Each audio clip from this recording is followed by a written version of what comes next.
Topic है, लड़कों और लाइक एक फादर और एक सन का रिलेशनशिप जो होता है ना, ये बहुत ही मेरे को लगता है इंटेंस रिलेशनशिप होता है यार। मतलब हम एक लड़का ना जिंदगी भर अपने फादर को पूरे दिल से गले लगाने से शायद डरता है, मुझे ऐसा लगता है, डरता है या एक हिचक होती है। आप जाकर ना, चाहे कितना ही अंदर से क्यों ना आ रहा हो, बहुत कम ऐसे मोमेंट्स होंगे जिसमें आप जाके अपने फादर के गले लगोगे। एक लड़का अपनी माँ को गले लगा लेगा, माँ की गोद में सर रख के लेट जाएगा, माँ से हर बात कह लेगा, माँ को आई लव यू बोल देगा। फादर को आई लव यू पापा बोलने में शायद उसको पूरी जिंदगी निकल जाती है कि बाप से जाकर ये कह सके कि यार पापा आई लव यू।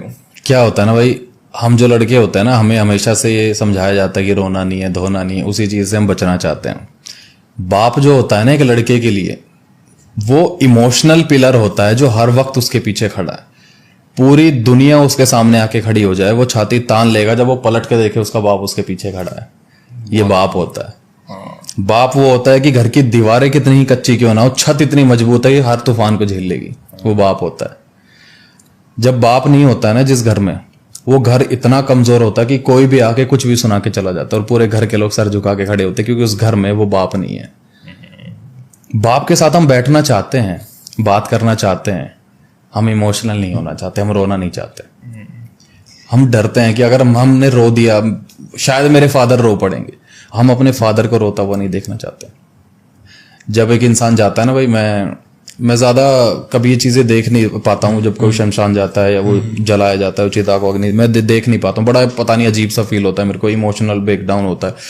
बट मैं एक बार गया था वहां ना, जब कोई आदमी जाता है तो उसका बेटा ना अपने पिता को आखिरी बार पुकारता है। वो चीख आप सुनना कभी, एक प्रथा होती है जब बाप की उसमें चिता में आग लगाई जाती है तो बेटा आखिरी बार अपने पिताजी को पुकारता है। वो पुकार आप सुन लेना, वो जिंदगी भर जो कह नहीं पाया वो उस पुकार के अंदर आपको मिल जाएगा। लड़कों का ना एक बाप के साथ जो रिश्ता होता है, एक लड़के का, एक बेटे का अपने बाप के साथ जो रिश्ता होता है ना, आप देखोगे कि वो जो उम्र होती है ना 15 से लेकर 35, 30, 35, 40, आपको ना लड़ाइयां देखने को मिलेंगी। एक बेटे और बाप में आप बहुत बार वो बहस देखोगे, वो डिसएग्रीमेंट देखोगे, वो कहीं ना कहीं बहुत ज्यादा कश्मकश होती है। कहते हैं कि बाप और बेटे के ख्याल नहीं मिलते। वो कहीं ना कहीं बेटा अपने बाप के अंदर वो दोस्त ढूंढता है, वो ढूंढ रहा होता है, पर कभी भी ना वो एक गर्मी का रिश्ता होता है। लेकिन पता नहीं किसी ने बहुत खूबसूरत कहा था कि एक बेटे को ना सबसे ज्यादा अपने बाप की तब अहमियत का एहसास होता है जब वो जा चुका होता है। सच है। और यही चीजें हैं। परिवार के हर सदस्य, परिवार का हर आदमी, परिवार की हर औरत एक इंसान के लिए, एक लड़के के लिए मायने रखते हैं। हर घर के बड़े लड़के के लिए मायने रखते हैं। एक उम्र तक हम हर रिश्ता निभाना चाहते हैं, एक उम्र के बाद चाहते हैं कि वो लोग हमसे रिश्ता निभाएं, हमसे पूछे, हमारा हाल पूछे।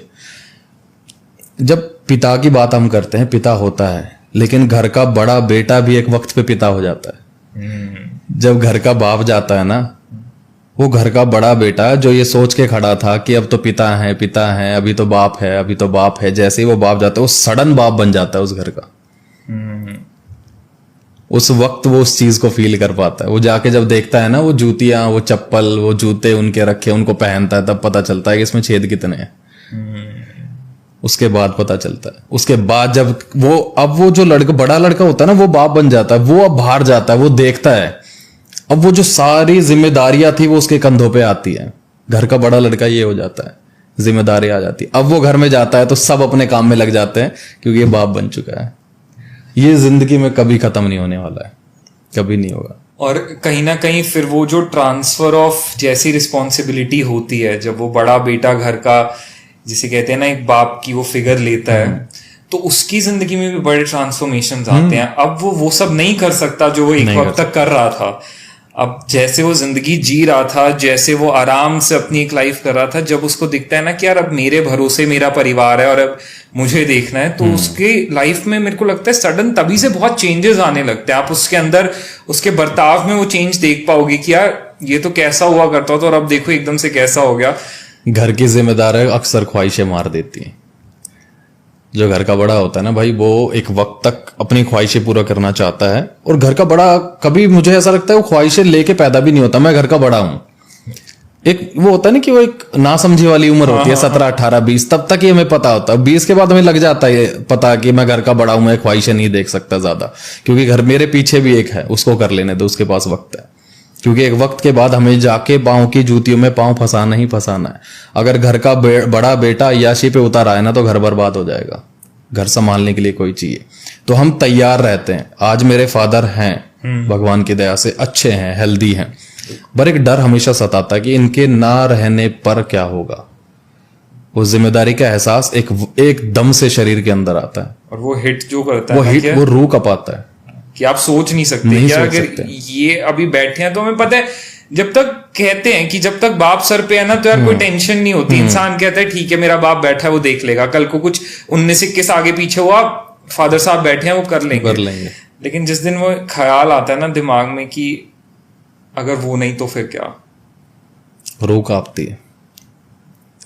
मैं हिम्मत मानता हूं लोगों की जिनके माँ बाप बचपन से उन्होंने अपने माँ बाप की शक्ल नहीं देखी। मुझे ऐसा लगता है दुनिया में शायद सबसे मजबूत वह इंसान होगा जिसका बाप नहीं था बचपन से, जो अनाथ आश्रम में मिले हैं, जिन्होंने कभी अपने बाप की शक्ल नहीं देखी, माँ की शक्ल नहीं देखी। माँ जो होती है ना भाई, माँ देती है प्यार, माँ झुकना सिखाती है, माँ चलना सिखाती है, माँ बात करने का तरीका सिखाती है, माँ आपको तगड़ा बनाती है, और बाप बताता है कि घर के बाहर क्या बोलना है, घर के बाहर कैसे रहना है। इन दोनों में से अगर एक भी पिलर नहीं हुए ना आप टूट जाओगे।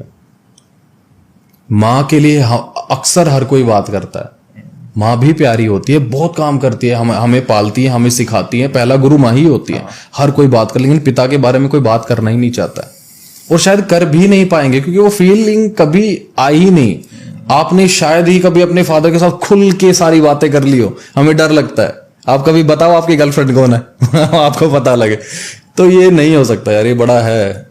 और इस शायद इसलिए क्योंकि फादर इतना बोलते भी नहीं है खुल के, ना कह पाते हैं कभी, तो हमें ना वो दिखाई नहीं देता वो क्या कर रहे हैं, वो साइलेंस के पीछे वो कितना कुछ कर रहे हैं, क्या कुछ कर रहे हैं। क्योंकि माँ के साथ तो होता है ना, बात कर लेते हैं हम, फिर भी दिन के एंड में आके उनसे पूछ लेते हैं और मम्मी सब ठीक है, कोई दिक्कत तो नहीं है, अपना बता लेते हैं हाल। उनके साथ रह ही जाता है एक फादर के साथ शर्म होती है। और ना वो खुद भी बताते हैं, वो कितनी परेशानियों से क्यों नहीं निकल रहे होंगे ना, वो नहीं बताएंगे कि यार ये चल रहा है वो चल रहा है, कोई क्योंकि वो नहीं चाहते भाई घर में टेंशन आए या कोई मेरे कहने पर किसी को कोई दिक्कत आए, वो नहीं चाहते कभी। हमें तो लगता है यार कितनी स्मूथ जिंदगी है, सब कुछ सॉर्टेड है, सब कुछ क्लियर है, लेकिन बाद में समझ में आता है यार कि कितना कुछ करके वो स्मूथ जिंदगी मिल रही थी।